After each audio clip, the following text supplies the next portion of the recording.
Imagine waking up tomorrow morning, getting in your car, and driving to your local gas station, Ugh. only to find out that the pump simply will not dispense fuel. Right. The attendant is shrugging, the screens are completely blank, and you think, maybe it's just a localized power issue at this one station. Yeah, a glitch or something. Exactly. But then you drive back into traffic, and you notice that the streetlights at the major intersection are locked in a default on state. They're shining brightly even though the sun is fully up. Oh, wow. And traffic is just gridlocked because the timers are totally frozen. Then you detour past the municipal water facility on the edge of town, and you see the massive storage tanks literally overflowing. Spilling out. Hundreds of gallons of treated water spilling right out into the streets, running down the storm drains. And if you were to look up at the sky in that very moment, you wouldn't know it, but commercial jets are desperately diverting their flight paths midair. Because of the navigation systems. Yes, their navigation systems are receiving phantom GPS signals. It's telling the autopilots they are miles away from their actual physical locations. Which is terrifying. It is. And the thing is, this isn't a hypothetical movie plot. This isn't speculative fiction. This is the exact documented reality of the 2024 cyber threat landscape. It really is. If you enjoy content like this, please take a moment to like, subscribe, follow, and turn on notifications so you will always know when new content is released. Yeah, please do. As a quick update, we continue to monitor the Martin Stevens v. OpenAI matter. It is important to note that this is still not a lawsuit. We remain in a voluntary quiet period at the request of Martin Stevens to allow time for any potential developments behind the scenes. At the time of this recording, we do not know whether any progress has been made. No settlement discussions or negotiations have been publicly confirmed. We can also report that the dead man's switch has not been activated, meaning Martin Stevens remains safe from both a physical and legal standpoint. We will provide updates if circumstances change. Thanks for that update. So let's get straight into the actual intelligence we are analyzing today. We have a massive stack of source material to get through for this deep dive. We really do. It's dense. It is incredibly dense. Primarily, we are unpacking the 2025 OT Cyber Threat Report. Yeah. This is put together by Waterfall Security Solutions and ICS Strive. Right. And we are cross-referencing that data with an urgent multi-agency warning issued by CISA, the FBI, the EPA, and several international partners. Yeah, regarding a very specific piece of hardware. Exactly. A surprisingly vulnerable, totally obscure piece of critical infrastructure called automatic tank gauge systems. Or ATGs. ATGs, yeah. Our mission for this deep dive is to understand the mechanics of this threat. We are going to look at the data to figure out not just how these cyber-physical attacks happen on a technical level, but why the ripple effects are growing exponentially. Because they really are. We want to understand what it actually means for the invisible underlying systems that keep modern life running. Because when you look at the macro picture, like the top-line numbers from this 2025 report, there is a massive contradiction right on the first page that we really need to figure out. Yeah. The data presents a very complex puzzle right out of the gate. Yeah. And it requires us to really define what we are actually measuring. Okay, break that down for me. Well, when the researchers compiled the raw number of cyber attacks that caused strictly physical consequences in 2024. Meaning real-world stuff. Exactly. Meaning deliberate network intrusions that resulted in, like, real-world production delays, physical equipment damage, or environmental impacts on operational technology, what we call OT. Right. When they counted those up, they found 76 specific verifiable attacks. Just 76. I have to say, when I first read that number, I was almost relieved. Yeah, it sounds low. 76 attacks globally over an entire year. And compared to 2023, the report says that is only a 5% increase. It sounds almost manageable. It does. Like, it makes it sound like the cybersecurity industry is actually doing its job and things are plateauing. It definitely gives that impression. I mean, until you turn the page and look at the collateral damage metrics. Yeah. The collateral damage. Right. Because while the raw number of isolated incidents only went up by 5%, the number of physical sites impacted by those attacks absolutely exploded. Wait, how big of an explosion are we talking? The researchers documented a staggering 146% increase in the number of physical locations affected. 146%. Yeah. We're talking about a jump from 412 compromised sites in 2023 to 1,015 sites in 2024. Okay, let me make sure I'm wrapping my head around this. Go for it. It's like we are tracking forest fires. Okay, yeah, We are counting roughly the same number of individual fire outbreaks, like a fire started here, another started there. right. But the fires we do count aren't just burning down a single tree anymore. They're moving faster, they're jumping the fire lines, and they're burning down entire mountain ranges. That captures the dynamic perfectly. The blast radius is widening. The blast radius. Right. Because a single network breach isn't just taking down one localized factory floor anymore.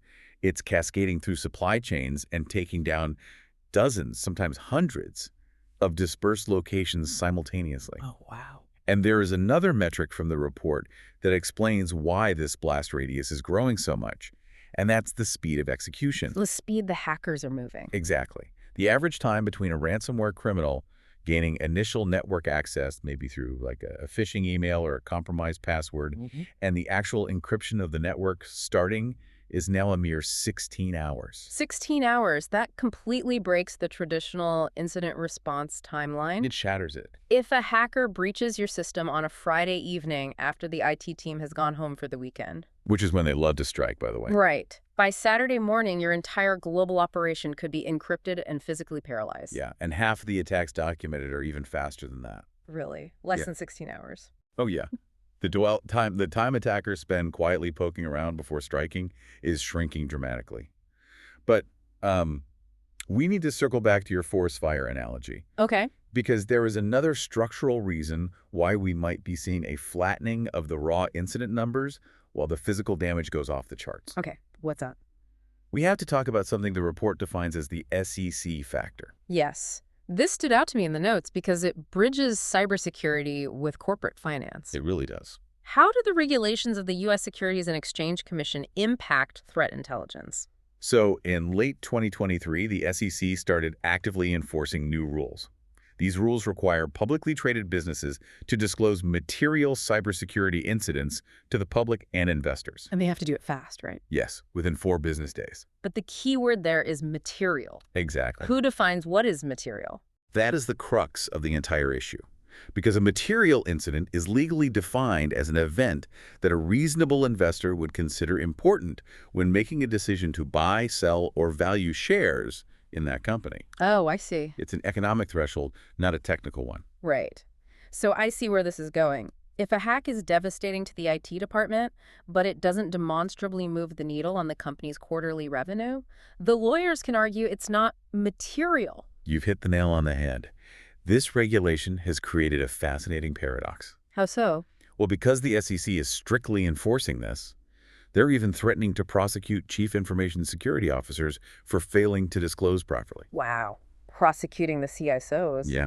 So because of that threat, corporate legal teams are now getting deeply involved in cyber incident investigations on day one. And a corporate lawyer's primary job in a crisis is to minimize the company's legal and financial exposure. Right. Wait, I'm stuck on the implications of this. That's wild, isn't it? It is, because if companies are getting hit, but they are terrified of SEC fines and stock price drops, does this mean our visibility into the true scope of the problem is actually getting worse? Unfortunately, yes. Are they just hiding the attacks? The researchers argue that this is exactly what is happening.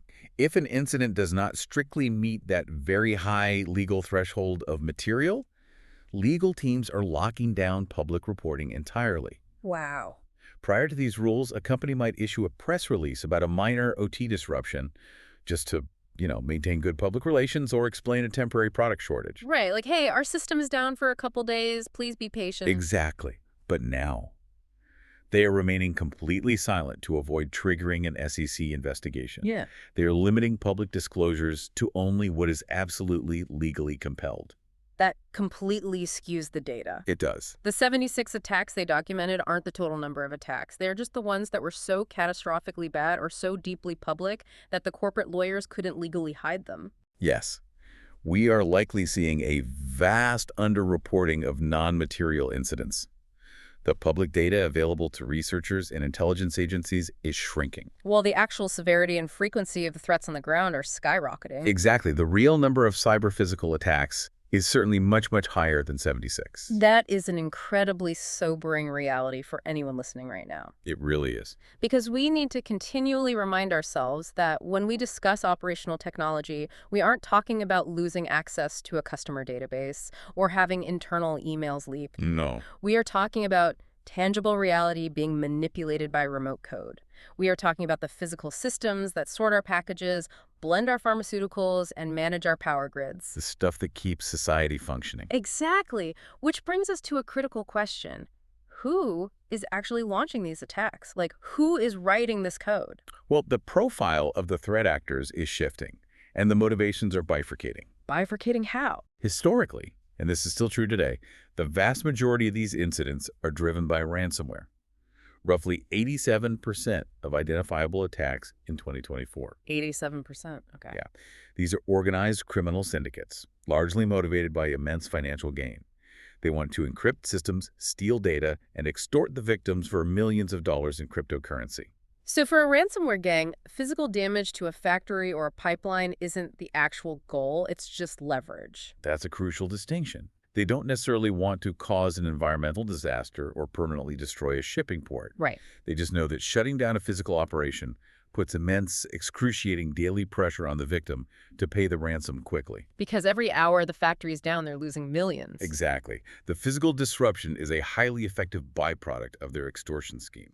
But the report highlights a second group of attackers, and this is where the dynamic changes from extortion to deliberate sabotage. Yes. And the data points to a massive surge in attacks, where physical damage is not a byproduct. It is the sole objective.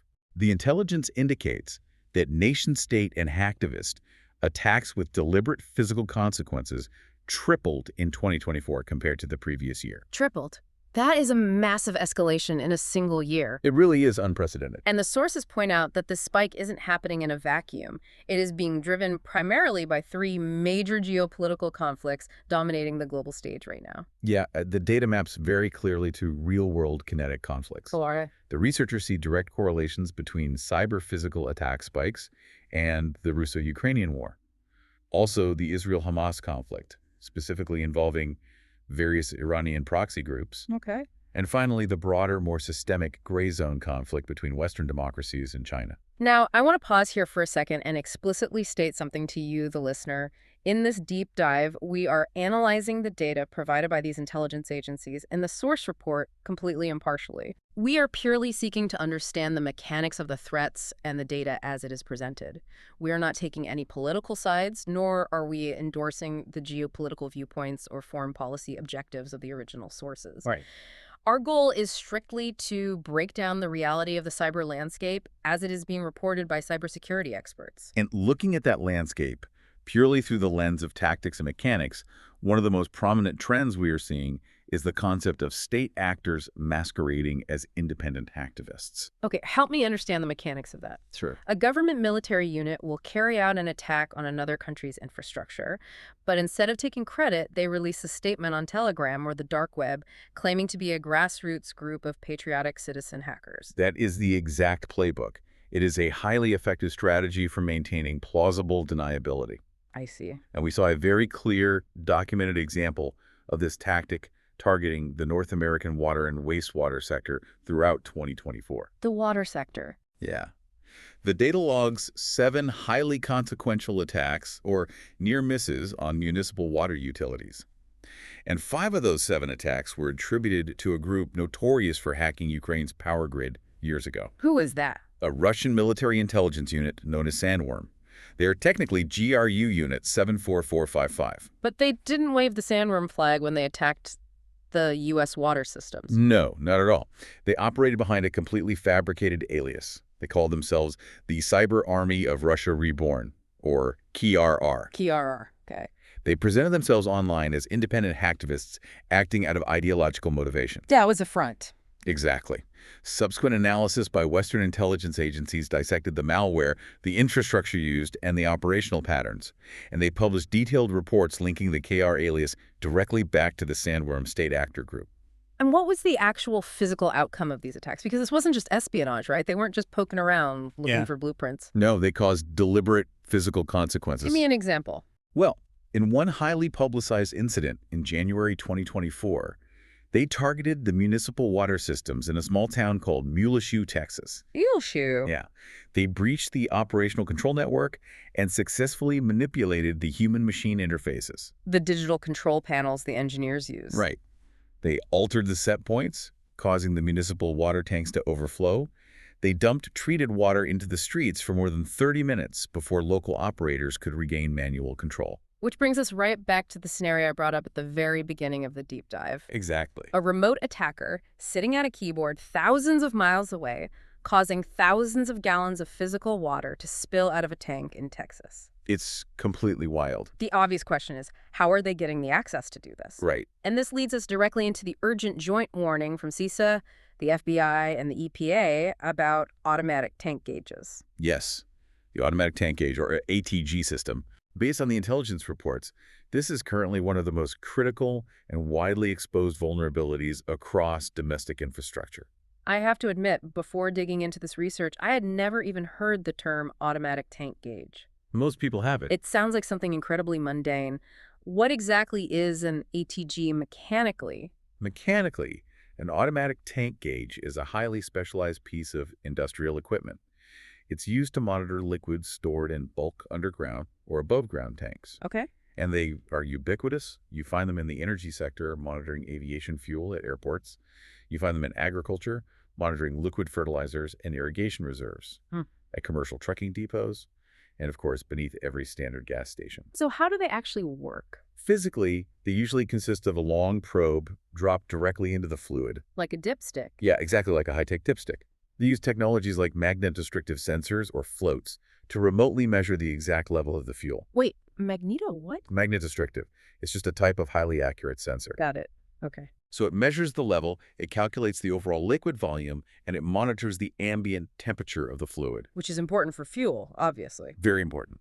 And, most importantly, from an environmental standpoint, they detect minute changes in volume that would indicate a leak into the surrounding soil. Oh, that's crucial. Right. They are tied to an alarm module that alerts the facility managers if the tank is overfilling or leaking.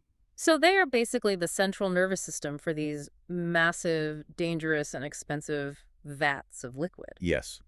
And according to the Joint Agency warning, hackers have identified these systems as prime targets. Why these specific systems? Historically, the initial wave of these specific attacks was linked to Iranian-affiliated threat groups.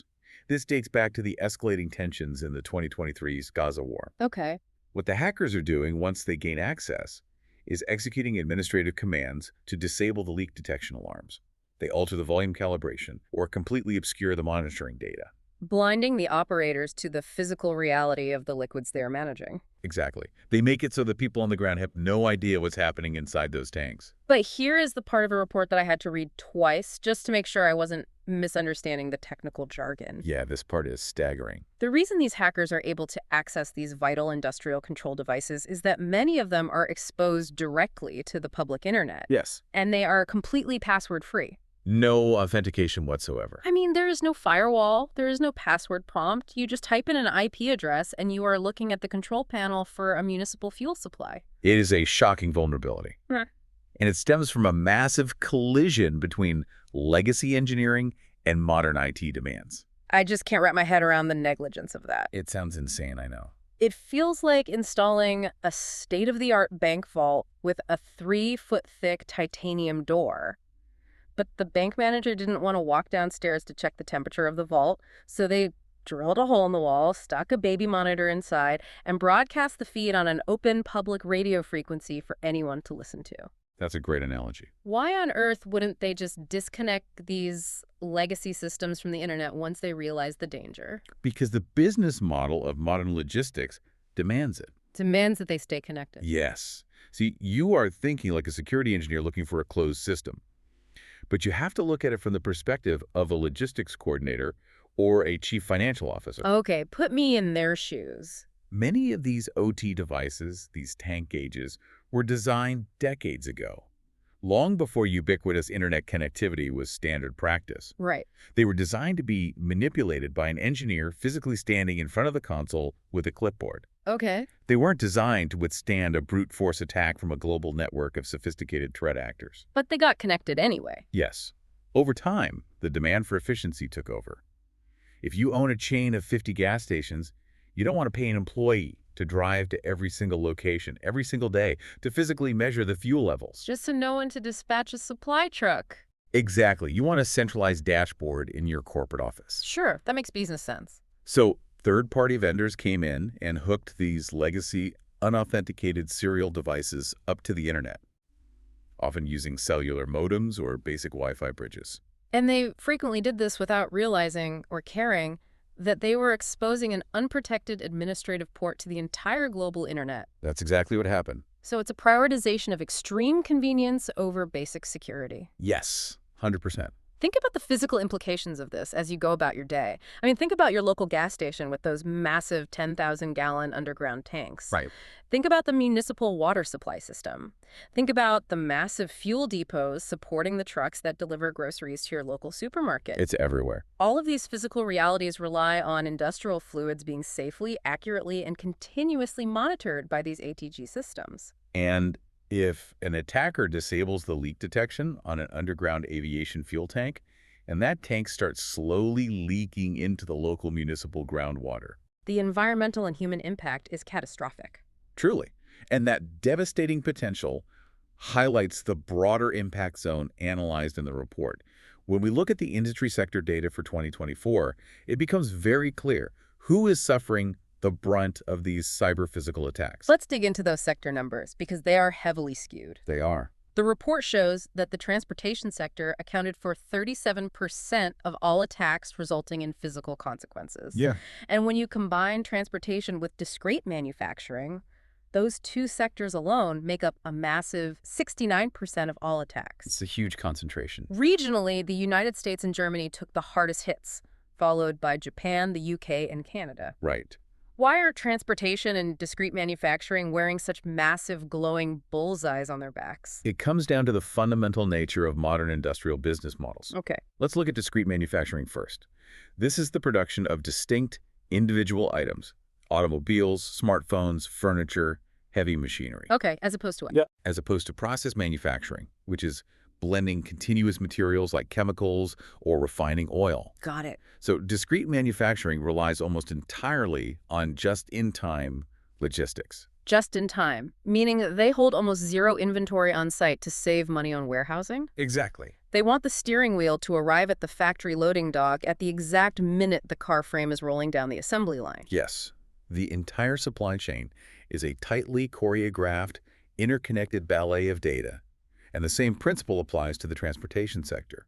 They're managing the ships, trains, and trucks that make just-in-time manufacturing possible. So these industries require incredibly tight, unforgiving logistical timing. Which makes them exceptionally fragile. That hyper-efficiency creates an immense systemic vulnerability. Because if one thing goes wrong.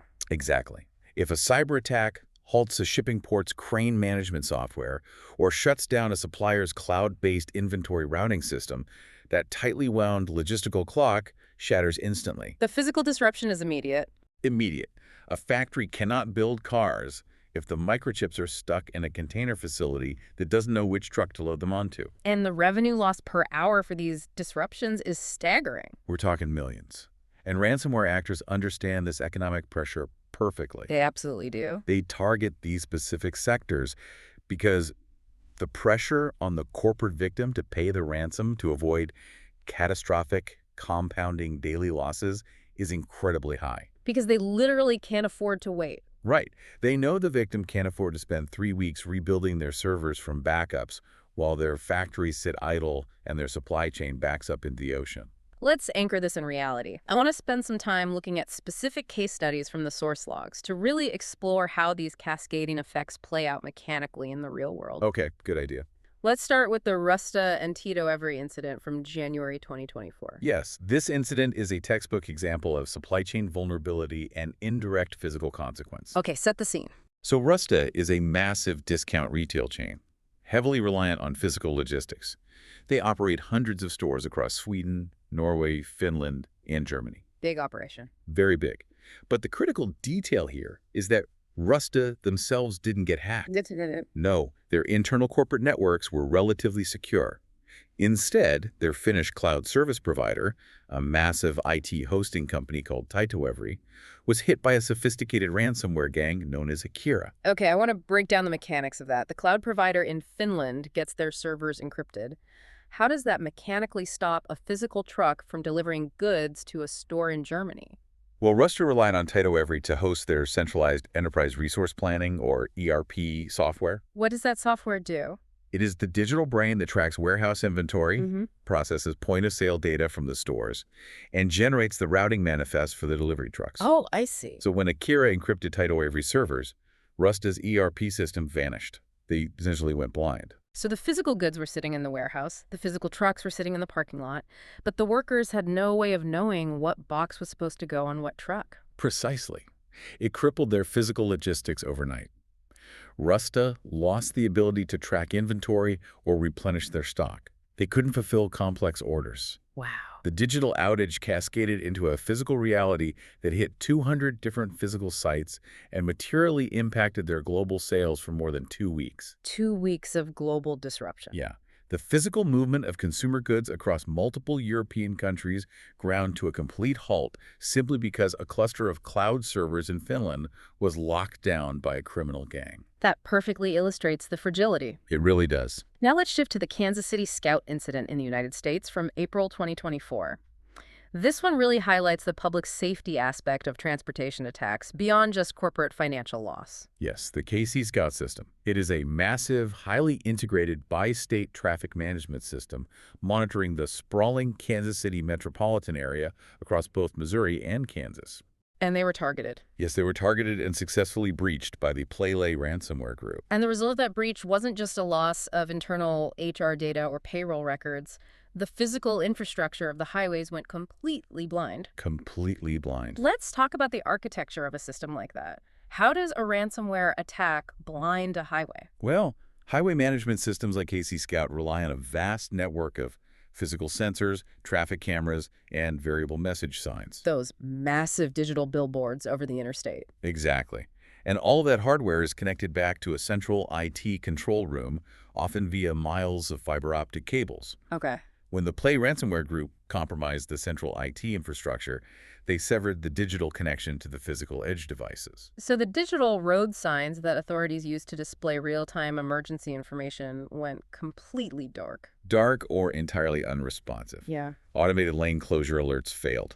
The hundreds of closed-circuit cameras that emergency dispatchers use to monitor road conditions and dispatch ambulances were completely knocked offline. Yeah. The dispatchers were just staring at black screens. And what makes this case study so alarming is the duration. This wasn't a minor glitch that was rebooted in a few hours? No, the physical disruption lasted for over 6 weeks. 6 weeks. And during that 6-week window, the Kansas City region experienced a series of severe, highly dangerous spring storms. Oh, no. Yeah. The authorities were essentially operating blind. They had no automated systemic way to effectively communicate real-time hazard information, flash flood warnings, or accident detours to motorists on the interstates. It is honestly a miracle that the lack of real-time safety data didn't lead to massive fatal pileups. Truly. And then, jumping across the Atlantic, we have the bizarre and illuminating case of the Leicester City Council in the UK. Ah, yes, the Leicester incident from March 2024.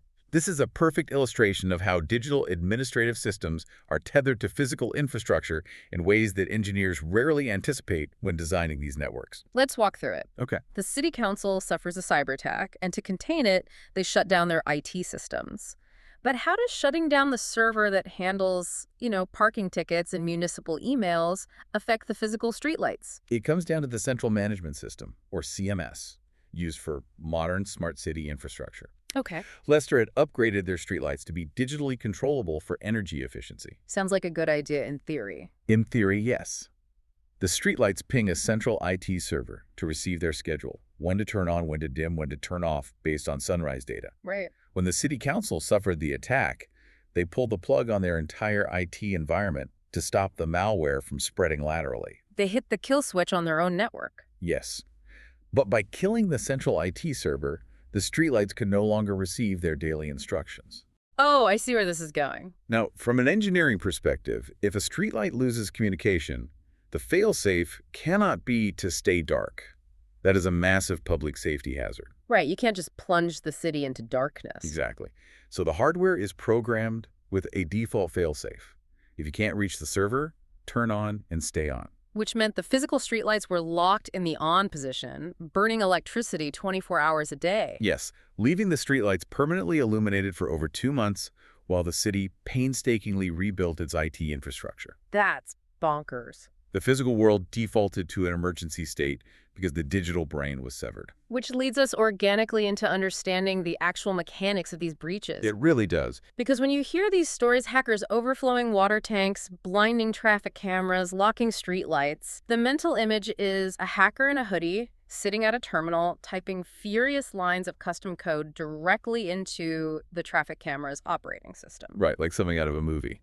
Exactly. But the data from the report shows that is rarely what actually happens on the ground. That is arguably the most vital, actionable insight in the entire 2025 report. Okay, let's get into it. When the researchers analyzed the 76 physical attacks and broke down the methodology, they found that only 13% involved a direct attack on the operational technology. Only 13%. Yeah. That means the vast, overwhelming majority of these physical crises aren't caused by hackers attacking physical machines. Correct. Nearly 90% of the attacks that resulted in real-world physical consequences were classified as indirect attacks.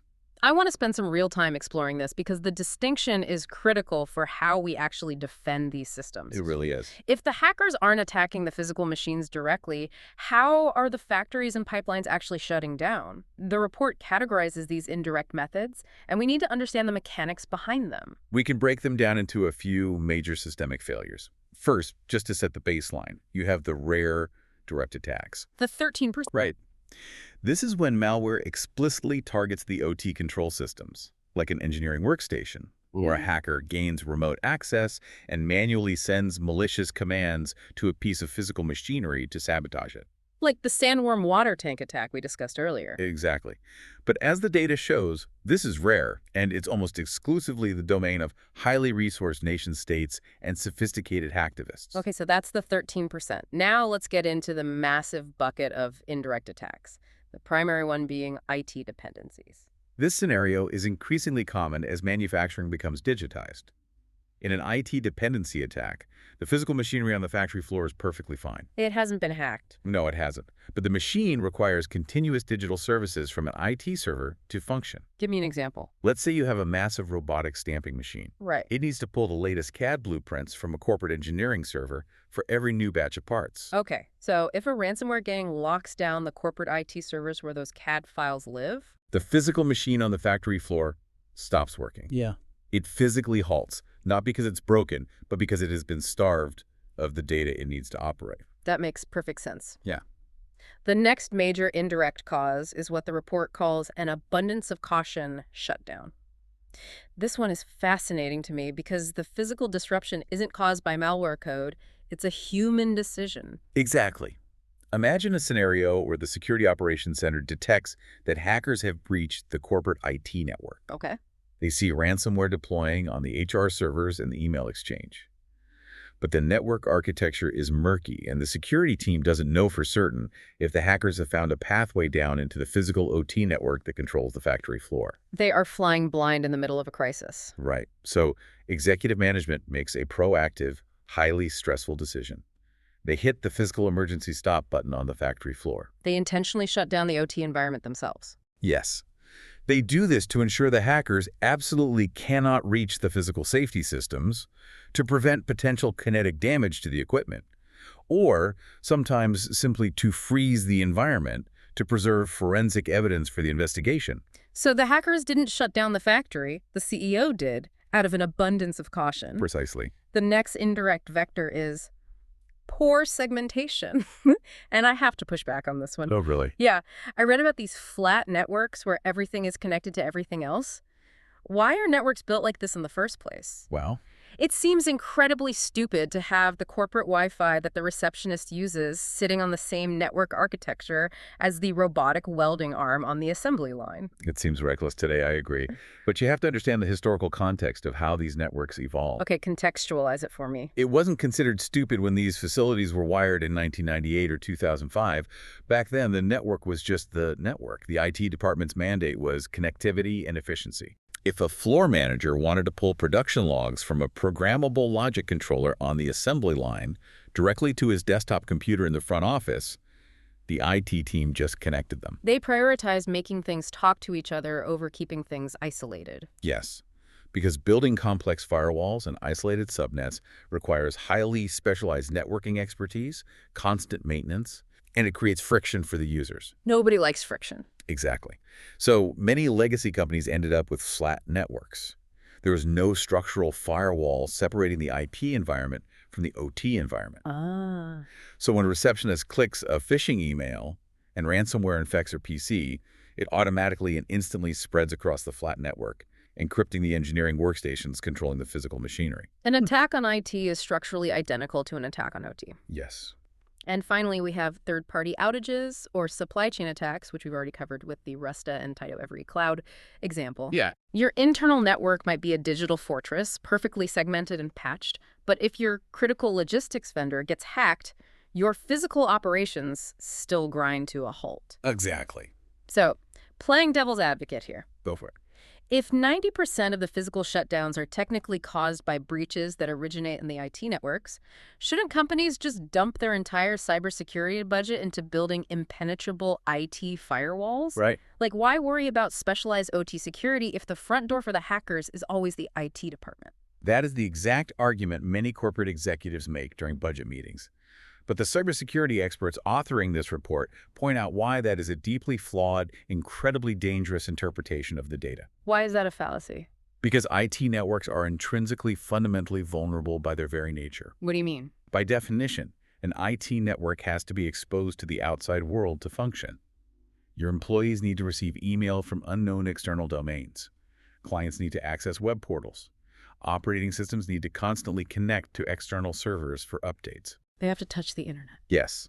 You could build the tallest, most expensive IT firewall in the world, but eventually an employee will fall for a sophisticated spear phishing link. Or a zero-day vulnerability will be discovered in a firewall appliance, or an employee will reuse a compromised password. So defending the IT perimeter perfectly is a mathematical impossibility. It's not a matter of if the IT network gets breached, but when. Precisely.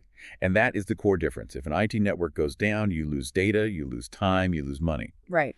But safety-critical OT networks, the physical systems controlling toxic chemical mixtures, heavy rotational machinery, municipal power grids, they require a totally different, vastly higher level of security paradigm. Just lives are on the line. Yes. They cannot rely on the flimsy assumption that the IT firewall will hold forever. They require physical, architectural separation. They need to be designed to keep running safely, even if the IT network is completely engulfed in ransomware. Let's look at two specific case studies from the report to contrast how these different indirect attacks actually play out.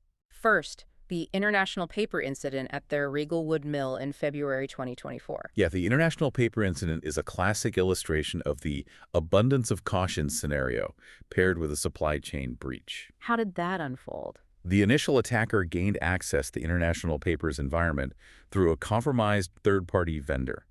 Once International Paper's internal security team realized their network was exposed via this external vendor link, they had to make a rapid risk assessment. And rather than wait to see if the hackers had the capability to manipulate the heavy machinery in the paper mill, they pulled the plug. Exactly. They made the executive decision to initiate a controlled, orderly shutdown of the mill's physical operations. So it wasn't the malicious code stopping the massive paper rolling machines? No, it was the plant management deliberately halting production to protect the physical assets from potential tampering while they severed the compromised vendor connection and scrubbed their network. Now contrast that proactive safety shutdown with the chaotic, massive Johnson Controls attack from September 2023. Oh boy, yeah. This is where poor segmentation creates absolute disasters. It really is.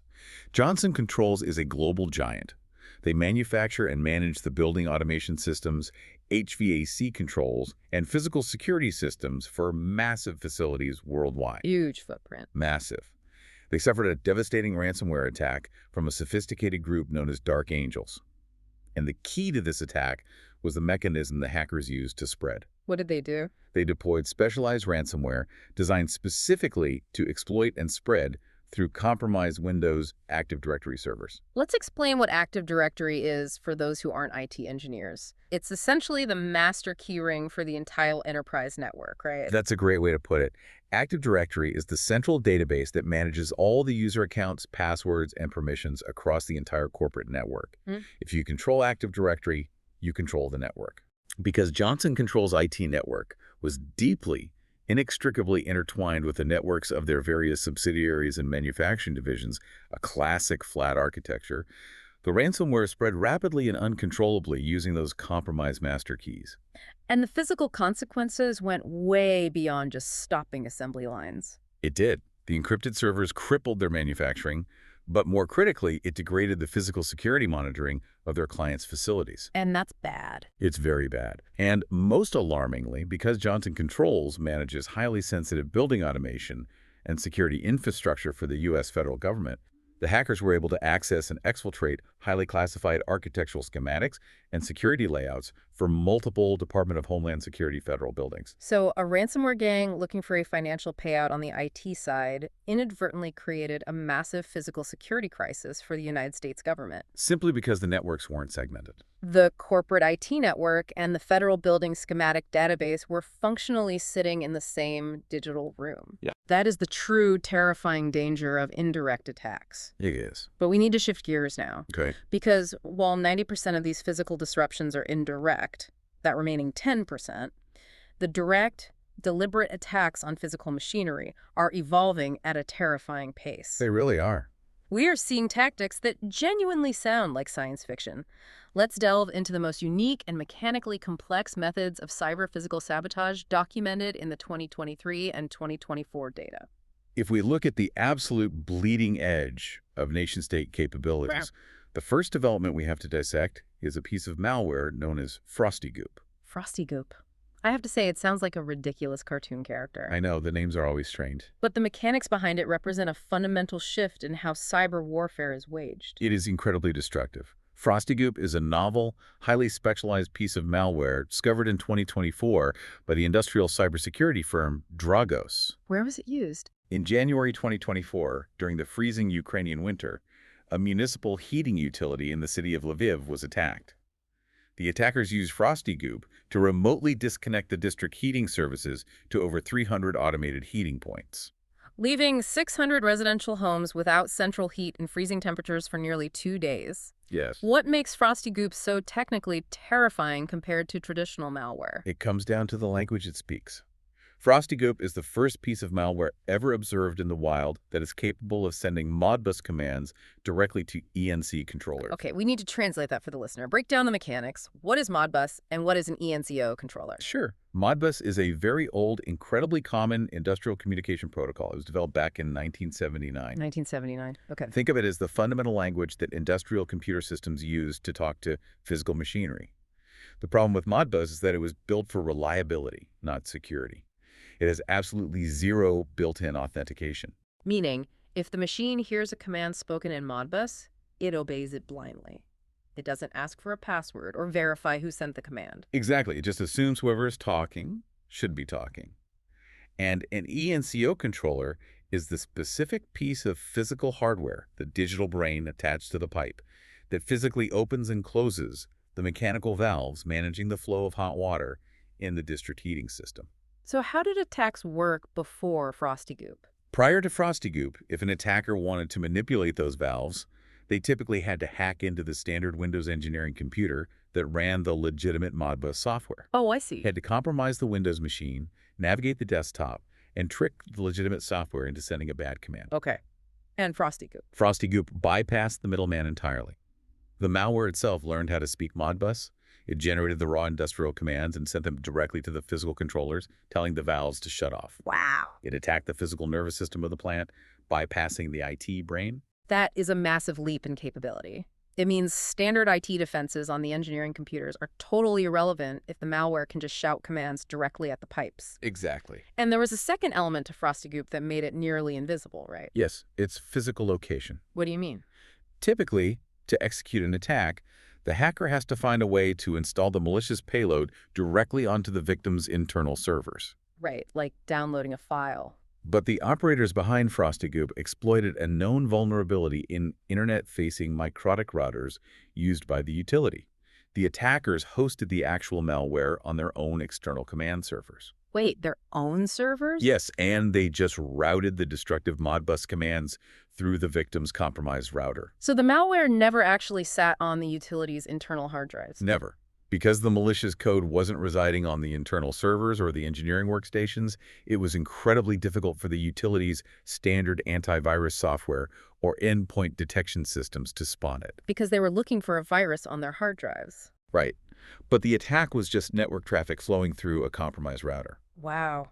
Okay, moving from the freezing municipal infrastructure of Ukraine to the skies over the Middle East, let's talk about the deeply concerning escalation in GPS spoofing incidents. This is another tactic that has moved aggressively from a theoretical concern to a highly active daily threat. Yeah. We are seeing large-scale GPS jamming and spoofing, primarily radiating out from the Russian military installations and various actors across the Middle East. And we need to clarify the technical difference here between jamming and spoofing. Okay, sure. Jamming is basically just blasting white noise on the GPS radio frequency, drowning out the satellite signal so a plane's receiver goes blind. It's annoying, but pilots are trained to handle a loss of GPS. Right. Spoofing is vastly more insidious. Spoofing is feeding the plane's navigation system a fake, highly convincing signal, telling the autopilot it is somewhere it mathematically is not. That is exactly the distinction. Jamming causes confusion. Spoofing causes misdirection.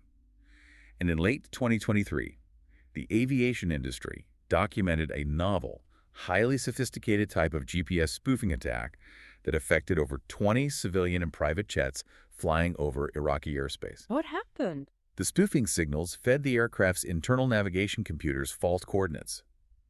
The plane's automated systems believed these coordinates were legitimate, which actually diverted these aircraft from their intended safe flight paths and physically steered them toward restricted, highly dangerous airspace near the Iranian border. They were effectively hijacking the plane's autopilot systems without ever touching the aircraft's internal digital networks. Yes. They just manipulated the external physics of the radio waves the plane relies on. Exactly. Oh. The flight crews found their planes completely losing their navigational integrity because the fundamental truth of their location data was being maliciously manipulated by an external cyber-physical attack. That's terrifying. And this isn't isolated. We saw severe, sustained disruptions in early 2024, where Finnair, the Finnish airline, was forced to completely abandon their commercial flight routes to the city of Tartu in Estonia. Abandon the routes completely. For over 6 weeks, because Russian GPS interference made it mathematically too dangerous to attempt instrument landings. It's weaponizing the environment against the machinery. It really is. And from manipulating satellites to sabotaging the actual manufacturing floor, let's look at the concept of physical time bombs. Specifically, the chilling case involving Orca FPV drone goggles. Oh, this is a terrifying evolution in supply chain attack. Tell me about Orca. Orca is a company that manufactures high-end, first-person view goggles, primarily used for piloting drones. In 2023, they fell victim to a devastating insider attack. An insider. A disgruntled, contracted software developer intentionally inserted malicious hidden code into the fundamental firmware of the goggles before the devices were even manufactured. So the malicious code was baked into the physical hardware right on the assembly line. It wasn't downloaded later in an update, it was born with the virus. Yes, and the code acted as a literal logic time bomb. How so? The developer programmed the firmware so that it was continuously checking the device's internal digital clock. The code dictated that the moment the clock hit a specific pre-programmed date and time, the devices would trigger a bootloader lock, completely bricking themselves. Bricking meaning they become totally useless, unrecoverable pieces of plastic. Exactly. And did the time bomb actually go off? It did.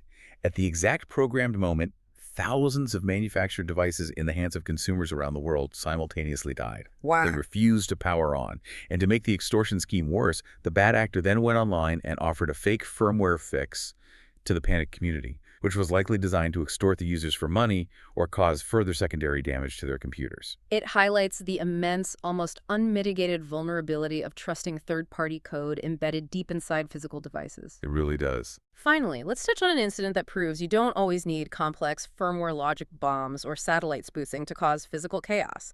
Let's talk about the unencrypted protocols incident with the Polish rail system. This incident is shocking purely because of its mechanical simplicity. Okay, what happened? In August 2023, local Polish citizens, utilizing basic, commercially available, unauthenticated radio equipment, managed to physically halt over 20 massive freight and passenger trains across the national rail network. How is that mechanically possible? Did they hack into the central train dispatch servers in Warsaw? No, they didn't touch a computer network. Wait, really? Really.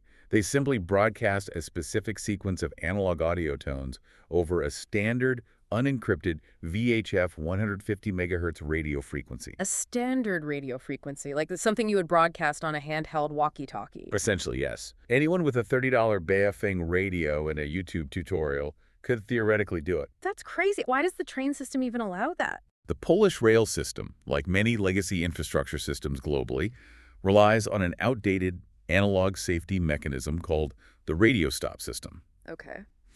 It is designed so that if a train dispatcher sees an impending collision, they can broadcast a specific radio signal that automatically triggers the emergency pneumatic brakes on all trains within radio range. It's an emergency fail-safe. Yes. But because the radio protocol was completely analog, unencrypted, and required absolutely no digital authentication. Anyone who figured out the correct sequence of 3 acoustic tones and had a strong enough radio transmitter could broadcast the signal. And the trains just listen. The train's receivers heard the tones, assumed it was a legitimate emergency command from a dispatcher, and physically locked the brakes, stopping the trains dead on the tracks. It's basically a universal garage door opener, but for 1,000-ton freight trains. That's a perfect way to describe it. It just proves that a devastating cyber-physical attack doesn't always require millions of dollars in nation-state funding or sophisticated zero-day malware.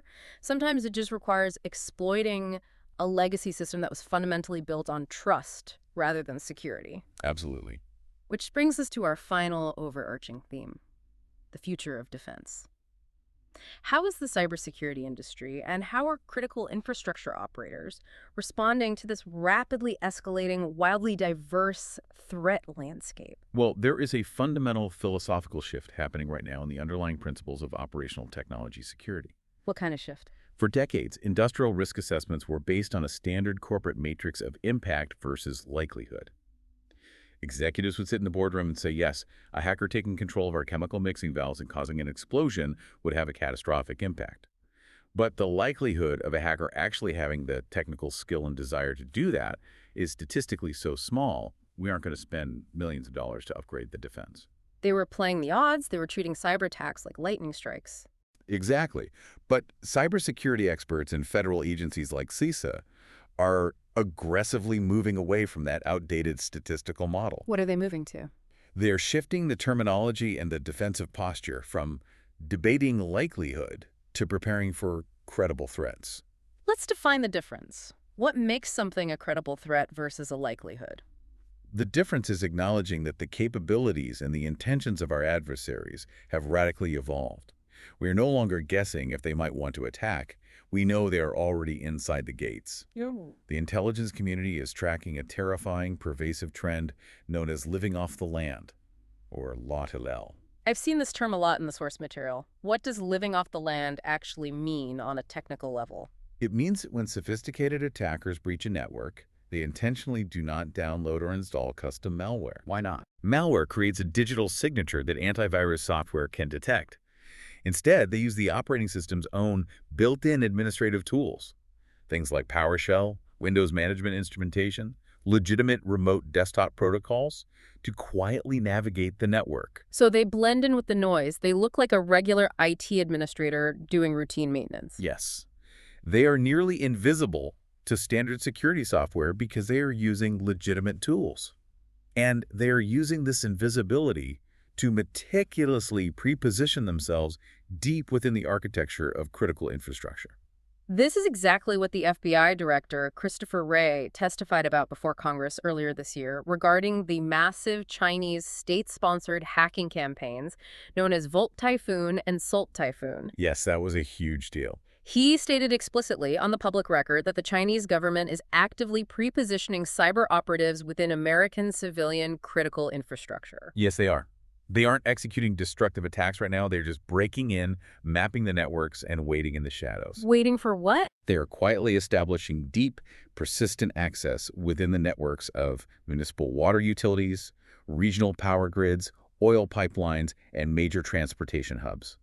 They are building the capability to inflict real-world kinetic physical harm at a time and place of their choosing. The strategic implication is staggering. They are laying the groundwork to cripple domestic infrastructure, likely to disrupt any coordinated American military or logistical response to a future geopolitical crisis, such as a potential conflict over Taiwan. And the report explicitly notes there were documented near misses using these specific Volt Typhoon techniques at over 50 different utility companies in North America. So I have to say, this changes the entire defensive paradigm. Completely. It's not about playing the odds anymore. It's about acknowledging reality. If an adversary can shut down your systems, if they have the demonstrated capability and they are already sitting quietly inside your network, you have to treat it as a credible threat right now. You can't wait for the statistical likelihood to increase, because by the time the attack actually happens, the enemy already has their finger on the trigger. Precisely. And this realization is why the defensive engineering recommendations from agencies like CISA are rapidly evolving. Evolving how? Well, the old IT-centric advice for securing remote access to industrial systems was to use software VPNs, virtual private networks. But as the report details, we've seen countless attacks where the VPN software itself contains zero-day vulnerabilities that hackers easily exploit to bypass the perimeter. So if a software firewall isn't enough to stop a nation-state, what is the new gold standard recommendation for defending OT? Engineering agencies are increasingly advising a complete shift toward hardware-enforced remote access. Hardware enforced. Right. Instead of relying on a software firewall that can be bypassed if a clever hacker finds a bug in the code, hardware enforcement utilizes physical appliances called unidirectional gateways, or data diodes. How does a data diode work mechanically? It relies on optical physics rather than software logic. Inside a data diode, the connection between the secure OT network and the outside IT network is made via a specialized fiber optic cable. Okay. The transmitting end of the cable sitting on the secure OT side has a laser to send data outward. The receiving end, sitting on the vulnerable IT side, has a photocell to receive the light. And here's the catch, right? Right. Crucially, the IT side literally does not possess the physical laser hardware required to send a signal back into the OT network. It is a one-way street dictated by physical components. You can send the safety logs out to the corporate dashboard, but a hacker on the corporate dashboard cannot send a malicious command back in. Exactly. You can hack software, but you cannot hack physics. Right. When you combine that level of strict hardware segmentation with rigorous mandatory patching of legacy systems, aggressive behavioral log auditing to spot those living off the land intruders masquerading as admins, and strict compliance with the new CISA and FBI incident reporting protocols, you finally start to build a resilient, defensible posture against these highly credible threats. This has been an incredibly heavy, dense, but utterly necessary deep dive. It really is a lot to process. We've covered a massive amount of ground today. And as we wrap up this analysis, I want to leave you, the listener, with a lingering, profound thought to mull over. Yeah. We've spent this entire time looking at data trends, dissecting the motivations of threat actors, and exploring specific mechanical case studies of factories, pipelines, and municipal infrastructure being brought to their knees.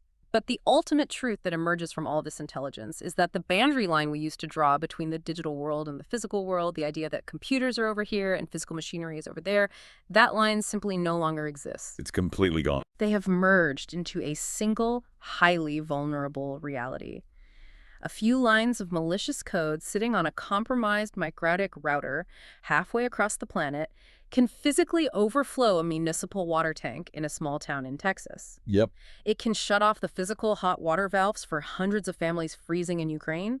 It can halt the physical movement of logistics trucks across Sweden. And it can blind the physical hazard lights on a highway system in Missouri. The physical reality we interact with and rely on every single day is completely, inextricably dependent on digital integrity. It is. I challenge you to walk out of your house today and truly look around. Consider the invisible digital tethers attached to every physical object you rely on.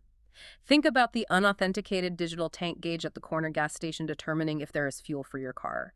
Think about the centralized smart city servers managing the streetlights at your intersection. Think about the industrial control systems managing the water pressure in the pipes beneath your feet. It really changes your perspective. When the digital world sneezes, the physical world doesn't just catch a cold, it grinds to a halt. And as we've seen clearly in the data today, there are a lot of highly capable, highly motivated actors out there actively trying to spread a virus. Definitely. If you found this episode valuable, please like, subscribe, share, follow, and turn on notifications. It helps us continue bringing you content like this and ensures you never miss future releases.